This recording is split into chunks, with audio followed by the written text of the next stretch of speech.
the namin jujuma beranu, Goren in the namin jujuma beranu, Goren in the namin jujuma beranu, Gaya mama rangu and jagungungayong, jagungungayong, jagungungayong. Go! Oh!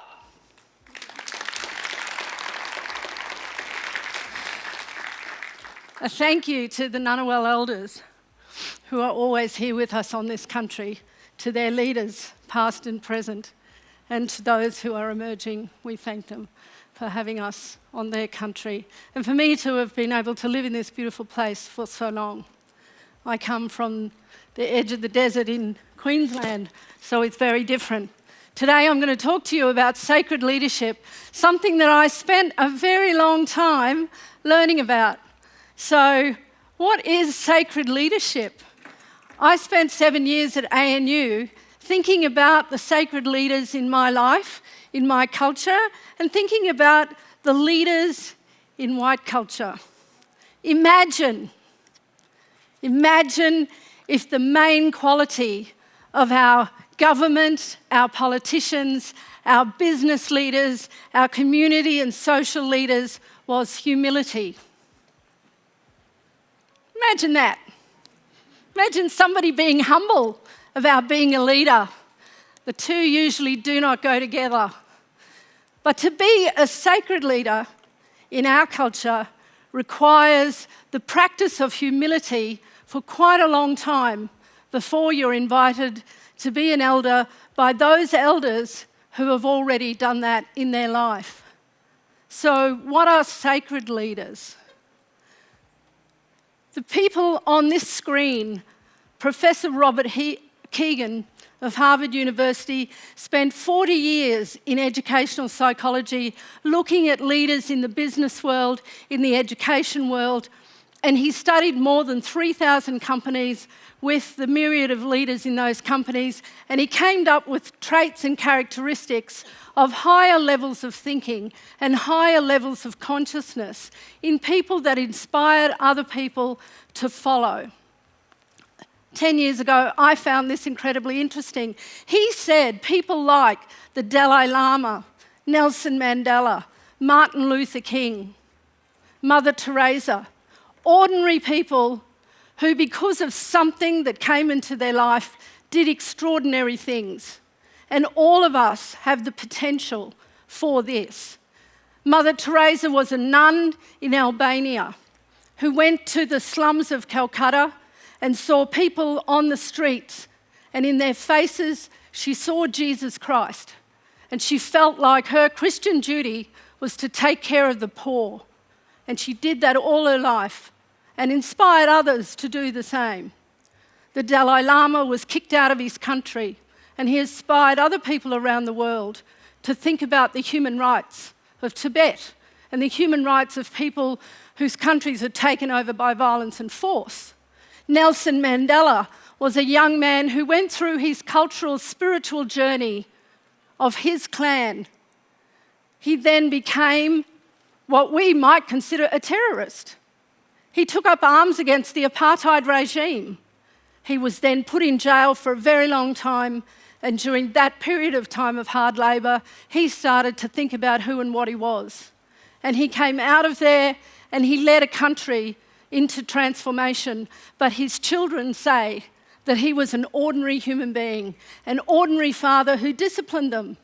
So in some ways, these people have something that makes them do something extraordinary. That old fella you see in the picture there, Kumanara Randall, adopted me when I was 21 years of age, culturally, because my grandparents had died and I wanted to follow the cultural law. And you need your grandparents to take you through ceremony. He and his niece, Barbara Jikatu, are very old Anangu senior law people from the Central Desert. They live next to Uluru, the rock. So for 40-odd years, they have been doing that for me. That old lady you see in the picture was an uneducated woman from the Sindh, from Hyderabad in Sindh. She lived behind a veil as a child. She began to meditate and learn meditation.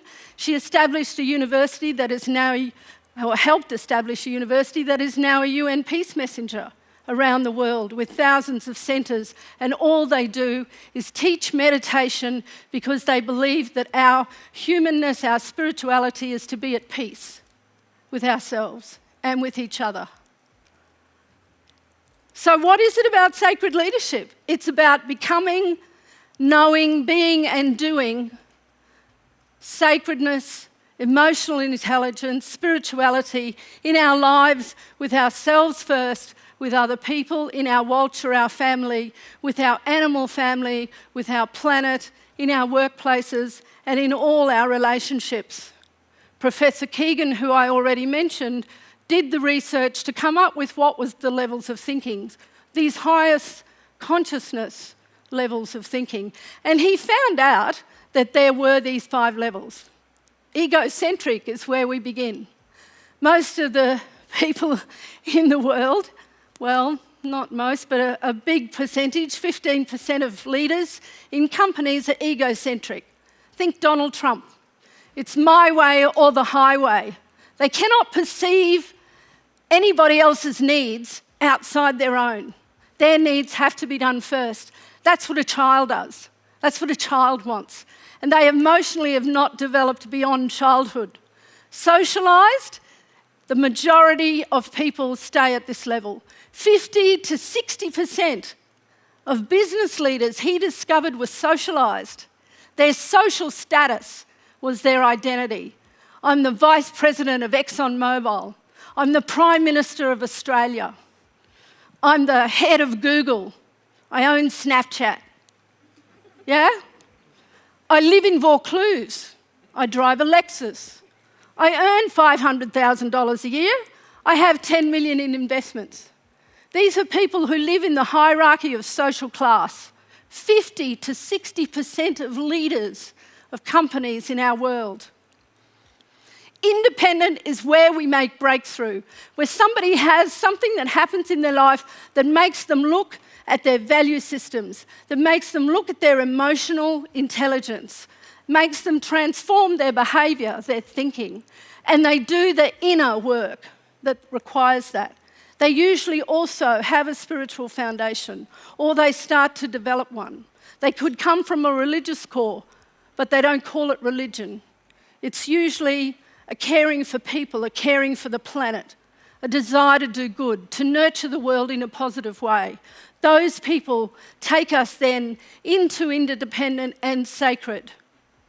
At independent, we have 25% of people in the world who become those types of leaders. And you've seen them, you've been with them, you know them.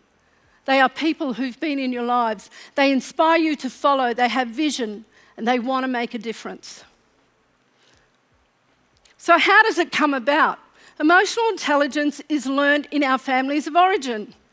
If you grew up in a family where there were adults in that family who were abusive, violent, addicted, codependent, psychological illnesses, mental illnesses, religious fundamentalism, or who were colonised or acculturated to a dominant culture, 100% of the world, as John Bradshaw says, to some degree or another, in the Western world that is, your emotional development as a child will be arrested. If it happens before the age of 7, you'll stay at egocentric. And it'll take a bit of recovery to move beyond it. So we can think about that when we look at some people in the world. So what are we interested in doing? We're interested in developing beyond those traumas.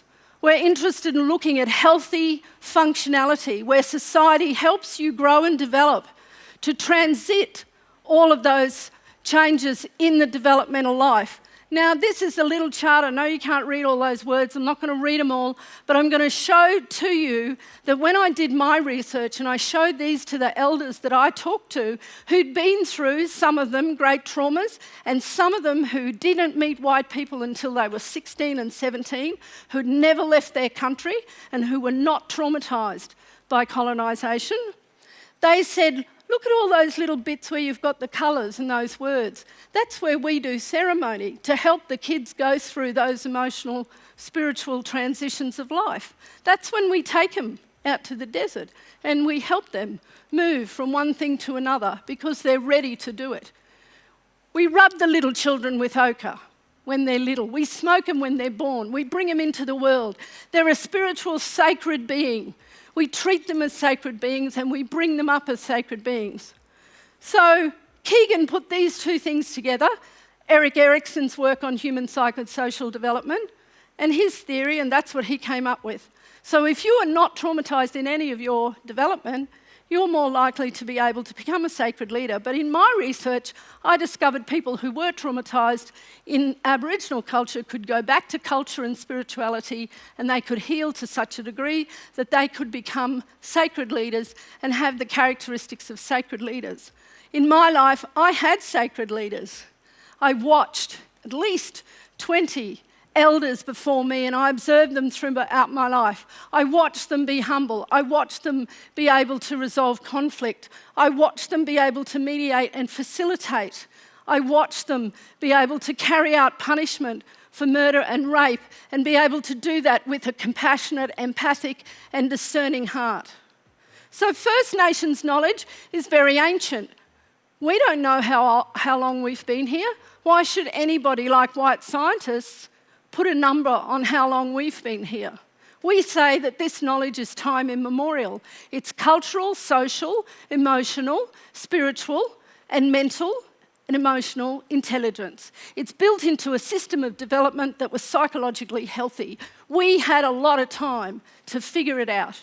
We worked it out. Children are not ever traumatised or disciplined before the age of 5 because they cannot work out what's going on and they embed feelings in their memory with trauma. It's very important not to do it to them. They're taught by following. Come follow me. I've had this experience from people like this.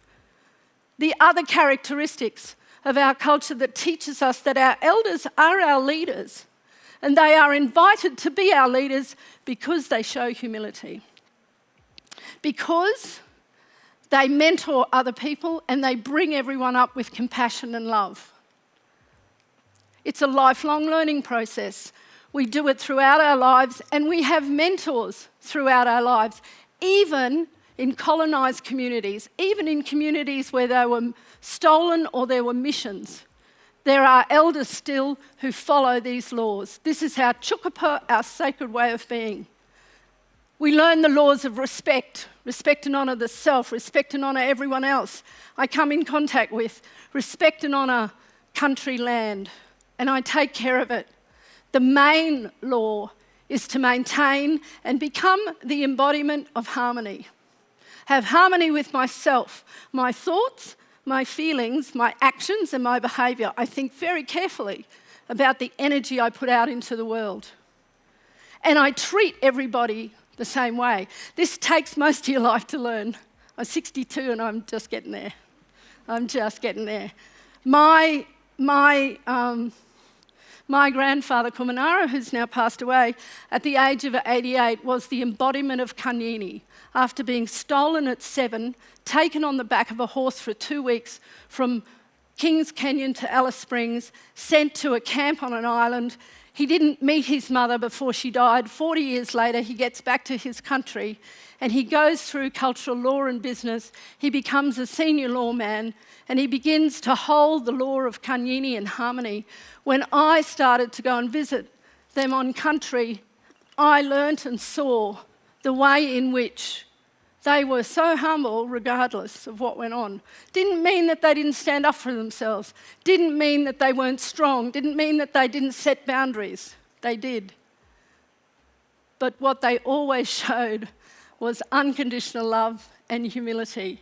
And I hope in my life, I imagine in my life, that at some point an old person out there in the desert is going to nod their heads at me after a ceremony and say, yes, we invite you to be an elder, because I've shown the one thing I've tried to grow into all my life. It's very difficult to let go of the ego and become humble. But imagine if we were in government, if we were the leaders of our country and that's how we were behaving, what a country we would be. I'm going to finish with a sacred song. I'm going to ask you all to close your eyes. We don't know how old this song is. It's a song that tells us about how we have to look after law, country, and everything in it in order for our energy to be maintained in harmony. Kapina kinchuanu kun peuna unula niluma kuna tanana kapu nulae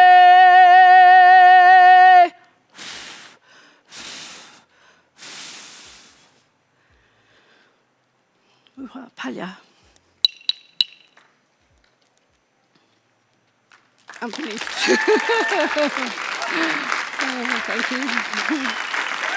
Thank you.